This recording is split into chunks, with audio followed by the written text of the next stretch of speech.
So, there are 10 things sitting in your home right now that you are certain you need. You chose them. You paid for them. They look like they belong, and not one of them is doing what you believe it is doing. I have come to think they are the real reason your home never quite feels finished, no matter how often you clean it, no matter how many drawers you organize or shelves you buy. And I know this because for almost 40 years, not one of those 10 things has been allowed to stay in my house. My name is Kenji Tanaka. I am 68 years old. My wife Yuki and I have lived in the same small home, about 850 square feet, since the year we were married. We raised 2 children here. We have never owned a storage unit, never finished a basement to hold the things we could not part with, never once felt that we needed a bigger home. And people who visit us tend to feel something before they can name it. A few weeks ago, the grown son of an old colleague stood in the middle of my living room and went quiet. He looked around slowly, and then he said it carefully, so as not to be rude. He said, "Your home feels like something is missing." He was not being rude. He was right. Something was missing. He simply could not say what. What was missing was not furniture.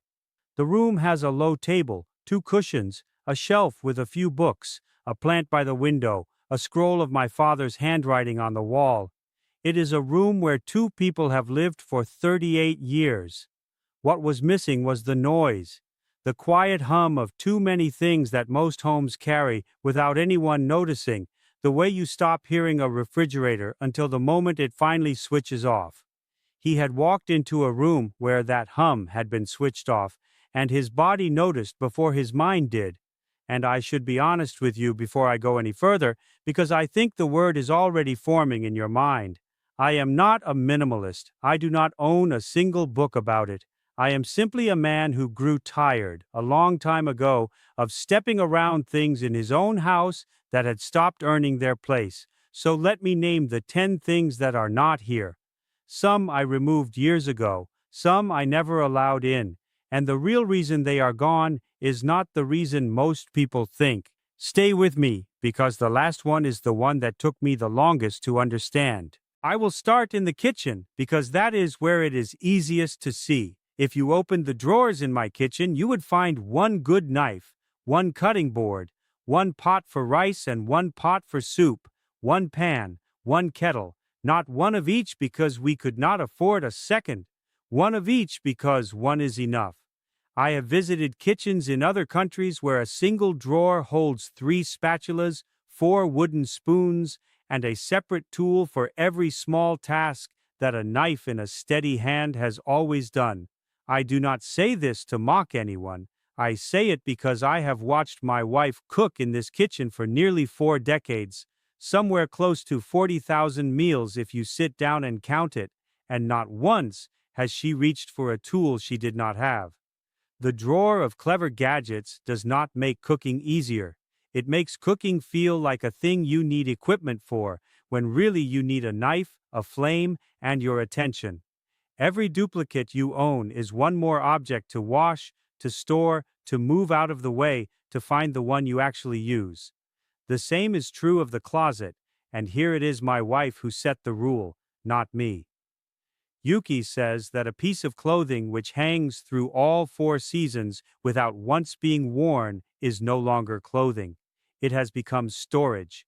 It is taking the space of something you actually put on your body. Our closet is about 3 feet wide, and we share it, so there is no argument to be had. When the season changes, we take out what fits the weather and put away what does not.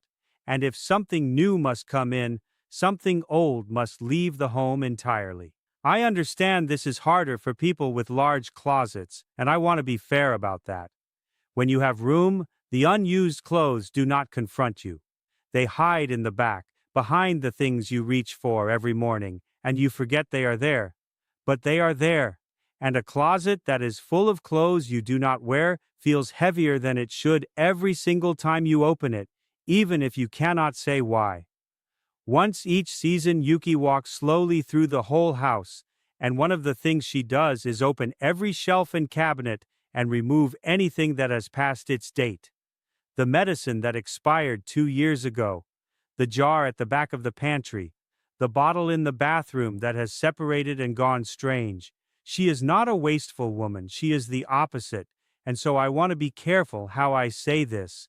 An expired thing is not a product you are saving. It became waste on the day it expired. Keeping it on the shelf does not undo that.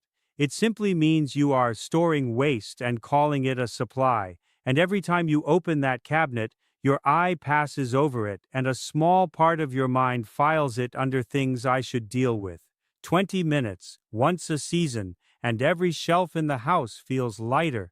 Now I want to tell you about a shelf that exists in almost every home I have ever visited, though no one calls it by its true name.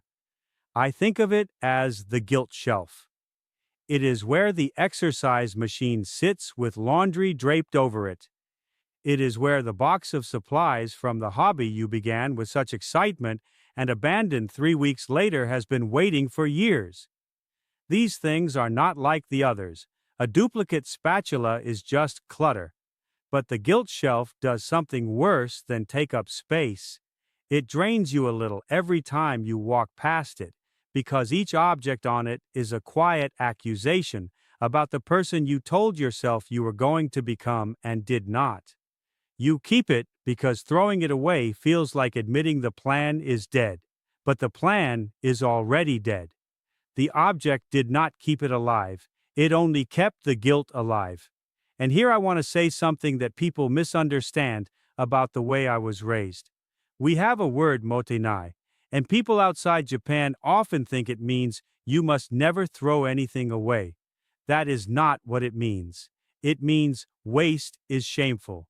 And there is no greater waste than a good machine sitting dead under a pile of laundry in your house when it could be in someone else's house being used the way it was made to be used. To let it go to a person who will use it is not wasteful. It is the most respectful thing you can do with it. There is a gentler version of the same mistake, and it is the good dishes, the fine bowls that come out twice in a decade, the good towels kept folded for guests who somehow never quite rate them. We keep these things for a someday that, if we are honest, never seems to arrive. My mother did not live this way, and I think of her often when I set the table. She used the good bowl on an ordinary Tuesday for an ordinary meal for the three of us. When I asked her once why she did not save it for something special, she looked at me as though I had asked something very strange, and she said that the people eating from it were the something special. I have never forgotten that. The good things in your home were not made to be stored in the dark, waiting for an occasion grand enough to deserve them.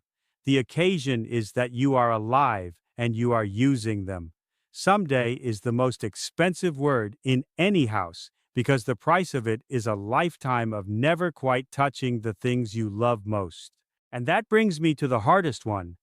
The hardest thing in my home to deal with, the one I personally struggled with the most, was never the clutter in the drawers. It was the gifts, the things given to me by people I care about that I did not want, did not use, and could not throw away. My mother understood this better than I did, and she taught me something about it when I was young that took me 40 years to truly believe. She told me that a gift is an act of giving. It is complete in the moment it is given. When someone hands you a gift and you receive it and you feel the warmth of it and you thank them, the gift has already done everything it was made to do. What you keep afterward is your decision, not your debt.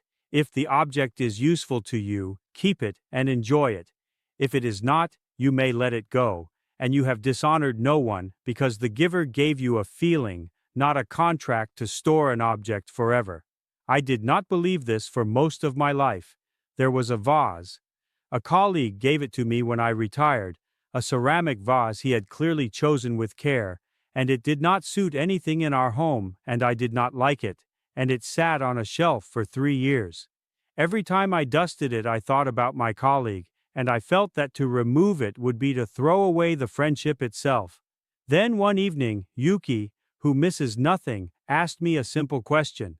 She asked whether, when I looked at the vase, I thought of my friend, or whether I thought about whether I ought to keep the vase, and I stood there, and I realized it was the second one. It had been the second one for 3 years. The vase was not a memory of a friendship, it was a question I was tired of being asked every time I walked by. I gave it to someone who admired it the next day, and I have not thought about it since, except to tell you this. The friendship was never in the vase, it was never in any danger. A home should not be a museum of other people's good intentions. There is another category, quieter than the rest, and it is the broken things you intend to fix someday. The chair with the loose leg, the clock that stopped, the shirt missing a button that has sat in a pile for half a year. Now, I was raised by a man who repaired things, and I want to be clear that repair is a good and honorable act. My father would fix a broken handle the same week it broke, sometimes the same evening, with the hand tools his own father gave him. That is, Motainai lived correctly, but there is a difference between a thing you will fix this week and a thing you have been telling yourself you will fix for 8 months. The first is a repair. The second is not a broken object at all. It is a small lie you tell yourself every time you see it, and it is the most draining kind of clutter there is, because it occupies the space and the guilt at the same time while giving you nothing in return. So the rule in this house is simple. Fix it this week or let it go this week. The in-between is the only wrong answer. Close to that sits the box of just in case. The tangle of cables for devices we no longer own. The little appliances that came free with something else. The shopping bags stuffed inside other shopping bags until they breed in the cupboard like something alive. I have come to believe that just in case is the most expensive phrase in the home, though it costs no money to say. Every just-in-case object is a bet that one specific day in the future will arrive when you will need exactly that thing, and in my long experience that day almost never comes. And on the rare occasion it does, the cost of simply replacing the item is almost always less than the cost of having stored it, moved it, and looked past it for years. You are paying rent on that object with your space and your attention every day, and the rent is far higher than the thing was ever worth.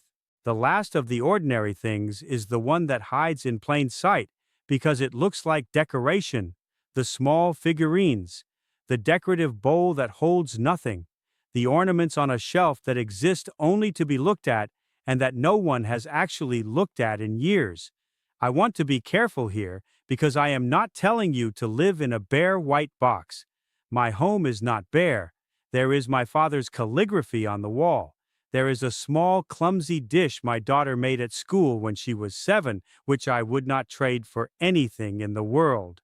There is one plant by the kitchen window, but every one of those was chosen, and every one of them still gives me something when my eye lands on it. That is the whole difference. And it is the only difference that matters. A meaningful object is one you placed with intention and still feel something for.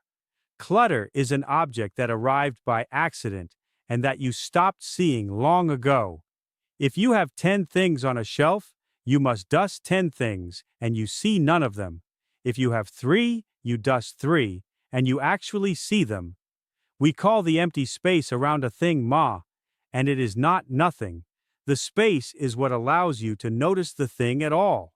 Crowd a shelf, and you have not added beauty. You have hidden it. If you have stayed with me this far, and you would like the whole of it, I should tell you that I wrote it all down. Every habit, every rule, every question Yuki and I ask, before a single object is allowed to stay in this house. It is on my website, and the link is just below this video. That is all. Because there is one last thing I never keep in my home, and it is the hardest of all to remove, and it is not really an object even though it wears the shape of one. It is the things you keep to prove who you are. The shelf of books you have not opened in 20 years but cannot give away, because they are the proof that you are a person who reads. The instrument in the corner you have not played since you were young, because it is the proof that you are a person with music in you. The gear from the passion you no longer pursue, kept as evidence of a self you are afraid is no longer true. These are the hardest things in any home to let go of, because removing them does not feel like cleaning a shelf. It feels like erasing a part of yourself. And so the home stays crowded, not with junk, but with proof. I will tell you what took me so long to understand. You are not the books on your shelf. You are not the instrument in the corner or the tools in the box. You are what you actually do on an ordinary Tuesday with the hours you are given. The man who reads is the man reading a book tonight, not the man storing 100 he finished decades ago. A home filled with proof of who you used to be or who you hope to be leaves very little room for who you actually are. And when you finally let those things go, you do not lose yourself. You meet yourself. You walk through your own rooms, and everything in them is something you truly use, truly love, or truly need, and the home stops being a record of every version of you that ever was and becomes the place where the real one lives. So let me ask you something, and I would genuinely like to know. Tell me in the comments the one thing in your home right now that you know does not belong there. Not the easy thing, the thing you could throw away this minute without a second thought. The hard one, the one you have walked past 100 times and quietly argued with. Tell me what it is and tell me why you have kept it. I read every comment, and I think you may find that saying it out loud, even to a stranger, changes something. Until then, remember this. A home is not a place to keep everything you have ever owned. It is a place to live with only what you still need.